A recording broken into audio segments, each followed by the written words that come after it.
सतगुरुदेव की जय। बंदी छोड़ कबीर परमेश्वर जी की जय। बंदी छोड़ गरीबदास जी महाराज जी की जय। स्वामी रामदेवानंद जी गुरु महाराज जी की जय हो।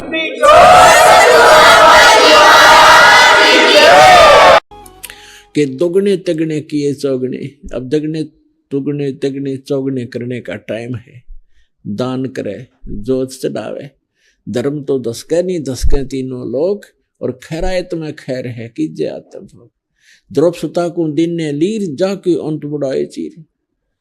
अब जैसे द्रौपदी राजा की लड़की थी, आस्था भगवान में होती है पुण्यात्मा से कहीं जन्म हो, गरीब को हो चाहे अमीर को के जन्म लेवे, उसकी आस्था भगवान से टूटती नहीं।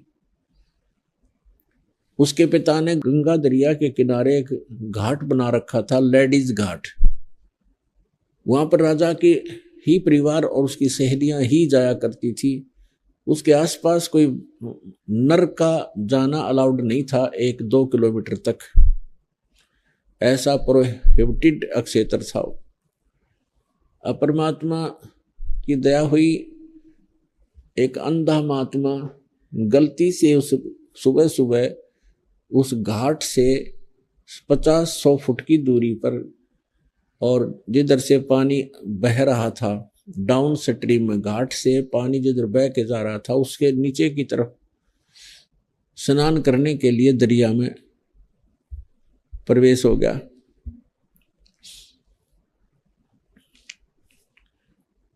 तो उसने क्या देखा, अब वो स्नान करने लग गया। उसके पास कोई और कपड़ा नहीं था, एक ही लंगोट बांध रखा था उसने पर्दे पे, कोपीन। उसने सोचा था कि अब मुंह अंधेरा है, नहा के निकल आऊंगा और फिर चला जाऊंगा अपने जंगल में जहां वो रहता था, भक्ति करता था। जो ही वो जल में प्रवेश हुआ और हाथ से मलमल कर नहाने लगा, उसकी लंगोटी टूट गई। जो कपड़ा बांध रखा था पर्दे पर वो टूट गया। उधर से क्या हुआ, लड़कियां स्नान करने के लिए द्रौपदी के साथ हजारों की संख्या में उसकी सहेलियां आ रही थी। दूर से आवाज आने लगी लेडीज की, आपस में बोलती हुई आ रही थी बहने।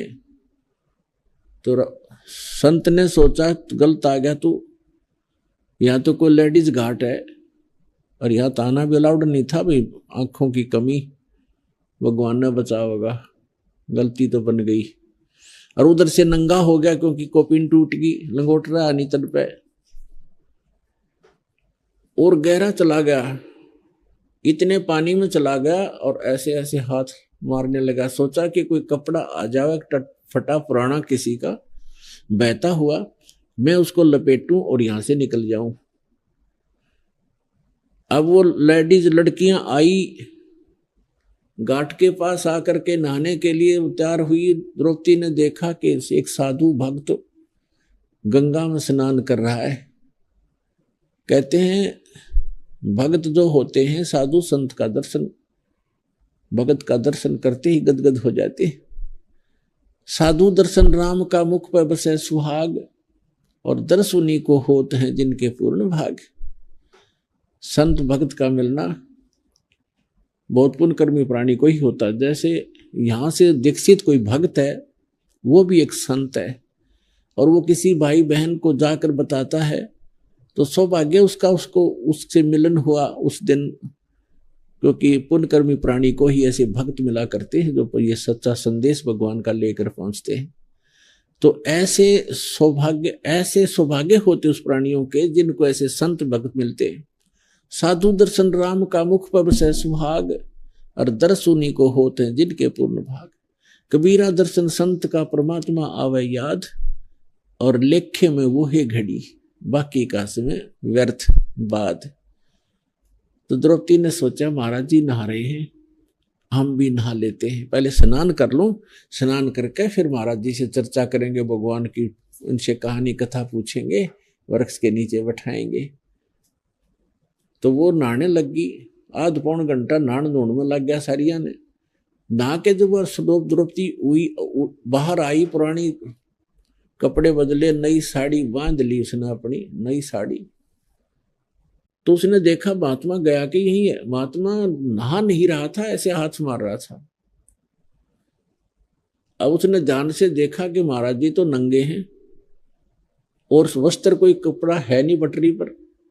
ये शर्म के मारे गहरा चला गया है और ये दिन में निकलेगा नहीं, शर्मदार आदमी है, सारे दिन गलेगा इसलिए गंगा में।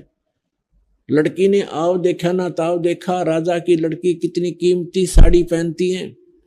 आम व्यक्ति भी अपने बच्चों को कितने अच्छे कपड़े पहनाने की चेष्टा करता है। आप चाहे फटे पुराने पहने, बच्चों के अच्छे कपड़े लाता है। एक राजा की लड़की की साड़ी कितनी महंगी होगी, कॉस्टली होगी, अंदाजा लगाया जा सकता है। और इसको धर्म, इसको भगत कहते हैं, जो अपने ही कर कमलों से लाभ करके अपना कल्याण करना चाहता है, वो दूसरे पर नहीं छोड़ता। नहीं तो द्रौपदी कह सकती थी अपनी नौकरानियों को कि नौकरानी एक साड़ी फाड़ के डाल दे महात्मा के लिए। नौकरानी एक थोड़ा सा कपड़े की बजाय साड़ी डाल देती, दो देगी जाती, राजा की लड़की है। लेकिन अपने हाथ से ये भी नहीं चूकने दिया उसने। उसको पता था कि मैं रोटी खाऊंगी मेरा पेट भरेगा, बंदी खाओगी, नौकरानी खाओगी तो इसको पेट भरेगा, ऐसी गलती मैं क्यों करूं, इसको क्यों दूं ये चांस। तो भगत में ये भी गुण होने चाहिए कि लूट सके तो लूट ले। ये लूट है उस भगवान की। अपना काम खुद न सोचा, मैं करूंगा तो मुझे लाभ मिलेगा, मैं सिमरण करूंगा तो मुझे लाभ मिलेगा, और मैं दान करूंगा तो मुझे दान मिलेगा, दूसरे को करने से मुझे क्या मिलेगा। तो इतना लोभ लालच इसमें आप जी ने करना पड़ेगा। इतना, इसको बेईमाना कहते हैं ना, बेईमाना, तो ये बेईमाना भी अच्छा होता है, अच्छा है। अब उसने यहां बेईमाना किया, लोभ किया कि मैं अगर दान करूंगी तो मुझे मिलेगा। अपनी साड़ी पाड़ के एक बिल्हात इतना और लंबा टुकड़ा पाड़ दिया चौड़ेपन में और वो डाल दिया। महात्मा को दिखाई दे नहीं था, ऐसे हाथ मार रहा था, वो साइड से निकल गया। ऐसे 6-7 कपड़े अपनी साड़ी से पाड़े। देखो, दो ही टुकड़े पाड़ने से कितनी साड़ी चली जाती है, 1.5 फुट। ऐसे 7-8 आधे से ज्यादा साड़ी पाड़कर बहादी पर काम नहीं आई, क्योंकि संत को दिखाई नहीं दे रहा था। लड़की ने सोचा साड़ी आधे से ज्यादा जा चुकी है, काम बना नहीं। महात्मा ने कहा न दुखी, एक लंबी लकड़ी लाई उठा कर जंगल से, उस लकड़ी का फिर एक और पाड़ी, एक लीर छोटा सा टुकड़ा लकड़ी का लपेटा दे करके महाराज जैसे हाथ मार रहे थे उसका आगे कर दिया। उसको जो संत ने ऐसे देखा, एकदम पकड़ लिया कपड़ा, सौ शुक्र मनाया भगवान का कि भगवान दया करिए आपने। फिर उसने देखा कि ये तो भाई आम कपड़ा नहीं है, ये किसी बहन ने सुनियोजित तरीके से अपनी साड़ी पाड़ कर डाली है। बोली नहीं मुख से, इसलिए नहीं बोली कि कहीं ये शर्मा के और आगे चला गया तो डूब कर मर जाएगा, इतना शर्मदार व्यक्ति है। तो समझ गया वो संत जी समझ गए कि ये किसी बेटी बहन ने रहम किया है। अब वो लंगोट बांधते हुए उसी में से एक धागा सा एक अलग से पाड़ कर तागड़ी की जगह बांधा और उसी से लंगोट बांध कर कहा कि हे बेटी, कौन है तू जिसने आज मेरी इज्जत रखी, मेरा पर्दा रखा। भगवान करे भगवान तेरी इज्जत रखे, तेने गणाए दे, बहुत देवा तेरे को। अब कहते हैं साधु बोला सहज सुबह, साध का वचन पलटे नहीं, पलट जा ब्रह्मांड। अब क्या हुआ, द्रौपदी तो आ गई, जब तो उसको को नहीं ध्यान रहा कि ऐसी कुछ होगी, लेकिन उसका उद्देश्य भी ये नहीं था कि मुझे इसका प्रतिफल मिले, लेकिन दान धर्म की नीति अपनी चौकस रखी उसने, अपना कर्तव्य कर्म समझ कर कर दिया। अब यहां परमात्मा कहते हैं देते को हर देत है जहां तहां से आन, और नहीं दिया फिर मांगते फिर यो। परमात्मा सुना नहीं कान। आज एक तो कार में चलता है, एक कागज चुगता फिरता है, दोनों मनुष्य। तो पहले जन्म में उस कागज चुगने वाले ने दान करने का अवसर नहीं प्राप्त हुआ, मनुष्य तो जीवन मिल गया लेकिन दान नहीं किया तो भी अधूरा रह गया। तो इसी प्रकार परमात्मा कहते देते को हर देत है जहां तहां से आन। और ना दिया वो मांगते फिरियो, फिर भगवान सुना नहीं कहा। अब द्रौपदी का विवाह हो गया कि कथा आपको को पता है कि दुशासन ने पांडवों ने द्रौपदी को भी दांव पर लगा दिया, वो हार गए जुए में। और द्रौपदी को दुशासन दुर्योधन ने मिलकर भरी सभा में नंगा करना चाहा। भीष्म पितामह, द्रोणाचार्य, कर्ण जैसे बलि और द्रोणाचार्य तो गुरुजी थे, वो दुष्ट इंसान भी वहीं बैठा। और भीष्म पितामह सारी उम्र बाल ब्रह्मचारी रहा और न्यू के विवाह नहीं कराया मैंने, अंदर दोष जो का तू, वो बैठा वहीं पर। और कर्ण जैसे योद्धा बैठा। और दुर्योधन ने कहा अपने भाई दुशासन से कि इसको नंगा कर दे सभा में, हम तो अंधों की संतान हैं, हमें कुछ दिखता थोड़ा ही है, इसकी बेइज्जती थोड़ी होगी। उसने कुछ ऐसी अपशब्द बोल दिए थे द्रौपदी ने। अब दुशासन द्रौपदी को जब नंगा करने के लिए खड़ा हुआ तो पहले पुण्यात्माओं द्रौपदी ने सोचा था कि मेरे पांचों पांडव यहां विद्यमान हैं और ऐसे महाबली हैं, ये क्या मुझे नंगा होता देख सकेंगे? इनके हाथ तोड़ देंगे। अब वो वतन से बंद हो चुके थे क्योंकि वो हार चुके थे जुए में। तो उसी समय उन्होंने द्रौपदी ने अपने पांचों पांडवों की तरफ देखा दया भरी दृष्टि से कि मेरी रक्षा करो। उन्होंने नीची गर्दन कर ली। फिर द्रौपदी ने कहा भीष्म पितामह, द्रोणाचार्य और कर्ण की तरफ, उनसे कहा कि मेरी रक्षा करो। उन्होंने कोई कुछ भी जवाब नहीं दिया और ऐसे देखते रहे जैसे पत्थर के बुत होते। उसी समय कहते हैं एक भगत बीज था वहां पर,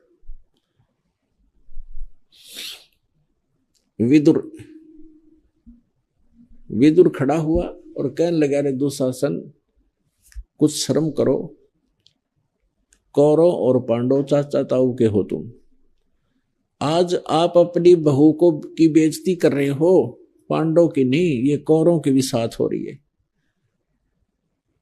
लोग ये कहेंगे कि वो खुद उन्होंने अपनी इज्जत आप उतारी है, कुछ शर्म करो।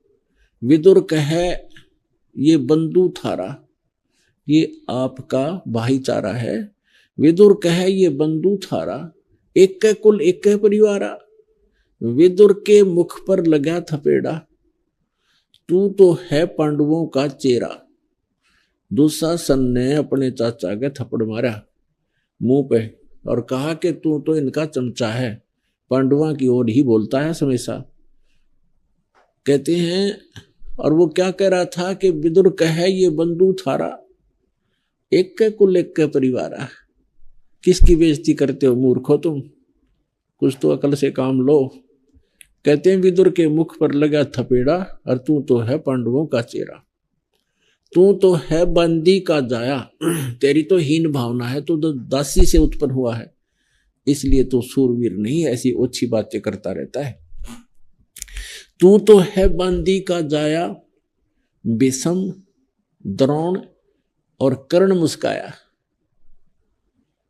पुण्यात्माओं देखो हम कितनी अच्छी पंचायत मानते थे उन महापुरुषों की, जिसके महाभारत के गीत गा गा के हम अपना टाइम पास किया करते थे।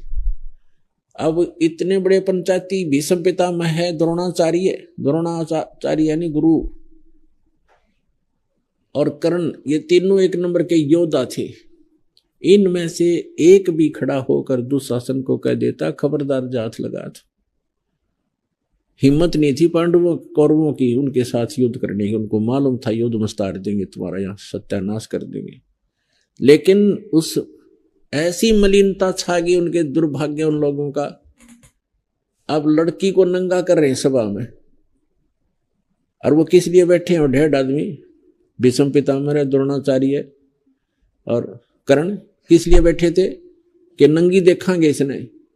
और वहां सूरवीर आचार्य भीष्म पितामह ब्रह्मचारी, खाक ब्रह्मचारी था वो, या तो उठ के चला जाना चाहिए था, नहीं खड़ा होकर कह देना चाहिए था खबरदार ऐसी गलती नहीं करते, सारी बात होली तुम्हारी। या कहते हैं विदुर, दुशासन कहता है कि तू तो है बांदी का जाया, तो बांदी से पैदा हुआ है, नौकरानी से, तेरे तो अच्छे विचार ही होते हैं। भीष्म, द्रोण और कर्ण मुस्काया, वो तीनों हंसे। ये कहना चाहिए था तुम अपने चाचा बात उठा दिया, ना अलग तो शर्म नहीं आई, और दांदरे काटने लग गए। तो यहाँ गरीबदास साहिब जी ने, कबीर साहब ने सूक्ष्म वेद में कहा है कि द्रौपदी चीर हरण में कहीं न आडी तिछी, अर्थात उन तीनों पर महाभारत में ऐसी बीती। बक्कल उतरा तीनों का महाभारत के अंदर, वो इतना पाप लगा उनको सभा के अंदर, अधिकारी होते हुए नहीं कुछ कहा। तो महाभारत में तो आपको पता है उनकी कैसे मृत्यु हुई, तीनों की तीरों से छरणी हो गए थे। तो पुण्यात्माओं, जब तक हम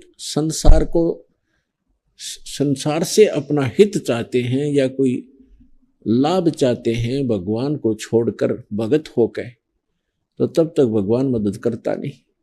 जब तक द्रौपदी ने, क्योंकि श्री कृष्ण जी जो है पांडवों का गुरु था, गुरु जी थे इनके, और परमात्मा जो पूर्ण ब्रह्म है वो पूर्व जन्म के संस्कारों से, आपने गीता अध्याय नंबर 15 के श्लोक नंबर 17 में स्पष्ट पढ़ ही लिया है कि यह जो तीनों लोकों में प्रवेश करके सबका धारण पोषण करता वही है, जिसका जैसा संस्कार है वो देता भी वही है। बहाना वो स्वयं अपने सिर पे नहीं लेता, कहते करे करा वैसा ही मन में लहर उठा, और दादू सिर दर्जीव का वो आप बगल हो जा, किसी को बहाना कर देता है। अब कहते श्री कृष्ण तो अपनी पत्नी रुक्मणी के साथ वहां महल में शतरंज खेल रहा था उस समय, जिस समय द्रौपदी के साथ घटना घटने लग रही थी। उसको तो पता नहीं कहाँ क्या हो रहा है। तो जो ही जब उसने देखा ना पांडव कुछ कर पा रहे हैं, ना भीष्म पितामह द्रोणाचार्य इनको सुन नहीं रहे हैं, सब रास्ते बंद हो गए, तब भगवान याद किया उसने, एकाएक की आत्मा और परमात्मा का साथ है। जब सबसे हटकर आत्मा से जुड़ती है तो मालिक साथ हो जाता है। जो ही उसने पुकारा हृदय से, तो यहाँ का किया हुआ जो पुण्य आपका होता है हृदयांतःकरण में आपके डिपॉजिट है, एक कॉपी उसकी खजाने में धर्मराज के पास है। जो इसने पुकारा तो वहां जाकर के वही फाइल खुल गई तुरंत, और धर्मराज एकदम चिंतित हुआ कि किसके ऊपर पुकार आई, देखूं तो उसका कोई संस्कार है तो उसको रक्षा करवाऊं किसी से। तो उसने जो ही देखा तो उसका देखा कि उसने तो ऐसा दान कर रखा है एक संत को, इसके बदले में तो ढेर लगाया जा सकता है। तो उसी समय वहां से रिफ्लेक्ट हुआ वो पुण्य जो किया हुआ था, यहाँ किया वहां जमा हुआ, और यहाँ से पुकार हुई, वहां से वो चला, वहां से रिफ्लेक्ट हुआ। श्री कृष्ण जी उस समय उनके गुरु थे, श्री कृष्ण में जाकर अटैक किया उसने, और वो ऐसे शतरंज खेलने के लिए ऐसे पासे डाले थे श्री कृष्ण जी ने, और पासे डालकर न्यू बोलिया कर आदमी 12 कच्चे 12 पक्के 18, जैसे भी ये शब्द बोलने थे, ऐसे पासे डालकर ऐसे कर लिया और कहा अनंत अनंत अनंत। अब कृष्ण नहीं, कृष्ण के अंदर उस परमात्मा ने रिमोट से माल भेज दिया, वहां से कृष्ण आया, कृष्ण गए जो गुरु था, और वहां से फिर परमात्मा सुख सब रूप धारण करके वहां पहुंच गए, द्रौपदी के सर के ऊपर बैठ के जाकर। अब रुक्मणी कर पकड़ा मुस्काया, रुक्मणी कर पकड़ा मुस्काई। जब वो अनंत अनंत अनंत कर रहा था, नुआ कट रहा जैसे भूत आ जा रहा किसी में, तब रुक्मणी ने हाथ पकड़ लिया, हंसन लगी कि पोबारा तो ना बोले ना कच्चे 18 बोले, कुछ बोले नहीं, हाथ पासे डालकर ये अनंत क्या कर रहा है, हार गया ना। तब वो कहते हैं कि दुशासन ने द्रौपदी पकड़ी और हमारी भगत सकल में सिकरी। परमात्मा बुला रहे हैं वहां रिमोट से श्री कृष्ण को कि हमारी भगत दुशासन ने द्रौपदी पकड़ी और हमारी भगत सकल में सिखरी, सबसे ऊपर है हमारा भक्त, और जो मेरी भगत पे छोड़ी हुई तो हमारा नाम न ले वह कोई। अब तंदे ही से पासा डारी, वो तो वहां खेल लग गया, फिर भूल भाल गया, और पहुंचे सूक्ष्म रूप मुरारी को, पूर्ण परमात्मा कबीर साहब वहां पहुंचे, परम अक्षर ब्रह्म जो तीनों लोकों में प्रवेश करके सबका धारण पोषण करता है। पहुंचे सूक्ष्म रूप मुरारी, अब खेचत खेचत खेच का शीशा, सिर पर बैठे हैं जगदीशा। द्रौप सुता के चीर बढ़ाए शंख शंखों पार नहीं पाए। द्रौप सुता को दीने लीर जाके अंत बढ़ाए चीर। दुशासन थक गया, ढेर लग गया, बहन को नंगा नहीं होने दिया भगवान ने। तो यहाँ कहते हैं देते को हर देत है जहां तहां से आन, ना दिया फिर मांगते फिर यो भगवान सुने नहीं कान। तो ऐसे आपदाएं भी टालता है पाप का दिया हुआ धर्म पुण्य, कुपात्र को नहीं सुपात्र को दिया हुआ। तो यहाँ सतलोक आश्रम बरवाला के अंदर किया हुआ दान आपका फलेगा, इस पृथ्वी पर कहीं स्थान नहीं है। अब क्या हुआ कि कुछ दिनों के बाद श्री कृष्ण जी का आना हुआ। श्री कृष्ण जी को तो पता ही नहीं था क्या था, क्या हुआ। तो तब श्री कृष्ण जी को सारी कहानी बताएगी कि ऐसे ऐसे आपने बड़ी दया करी गुरु जी, आपने बड़ी लज्जा रखी मेरी। द्रौपदी कहने लगी ऐसे ऐसे, हे भगवान, हे गुरुदेव, मेरा कौन सा पुण्य था जो मेरे इतनी इज्जत रखी आपने। तब श्री कृष्ण जी ने दिव्य दृष्टि से देखकर बताया कि एक दिन आप माँ अपने पिता के घर कुंवारी थी, उस समय एक साधु को आपने कोई कपड़ा दिया है, एक बिलात का, एक बिलहात यानी 9 इंच चौड़ा टुकड़ा आपने साड़ी का उस महापुरुष को दिया है, और जिसके कारण भगवान ने तेरी इतनी मदद करी है द्रौपदी। वो जब उसको याद आया तो भूल भाल गई थी। छोटी एक राजा की लड़की ने एक साड़ी के टुकड़े के याद रखे थी, न्यूना बेरा सुपात्र को दिया हुआ और आवश्यक स्थान पर दिया हुआ दान ही वो काम करता है। तब उसने कहा था, हे भगवान, एक छोटी सी लीर के कारण, एक इतने टुकड़े के कारण मेरी सी इज्जत रखी, इतने अपार चीड़ बद गए। एक लीर के कारण भगवान हो गए चीर अपार, और जब मैं पहले जानती तो सर्वस्व देती वार। जब मुझे पहले पता होता इसे महापुरुष को दान दिया हुआ ऐसा फल देगा, तो ना जाने के दान कर देती। तो पुण्यात्माओं, ये वो स्थान है।